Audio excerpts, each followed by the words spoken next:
आरोपीची काढली धिंड. वृद्ध महिलेची लूट. कन्हैया काळे ताब्यात. एक आरोपी फरार. शिरसाळा येथे 4 फेब्रुवारी 2026 रोजी दुपारी 11:30 ते 12:30 दरम्यान वृद्ध महिलेची लूट झाल्याची घटना उघडकीस आली होती. या प्रकरणी रामेश्वर सुधाकर बोरे वय वर्ष 24 राहणार मुंगी धांगर तालुका बीड यांच्या फिर्यादीवरून पोलीस स्टेशन शिरसाळा येथे गुन्हा क्रमांक 32/2025 दाखल करण्यात आला आहे.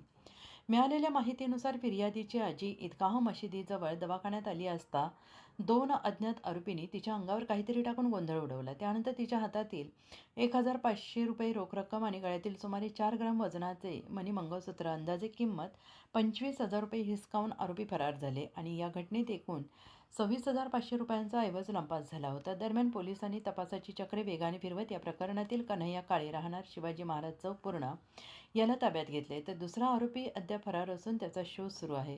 पोलिसांकडून पुढील तपास सुरू आहे. याबाबत पोलीस निरीक्षक गोरखनाथ दैफळे यांनी प्रतिक्रिया दिली आहे आणि या संपूर्ण बातमीचा आढावा घेतला आहे अतुल बडे यांनी.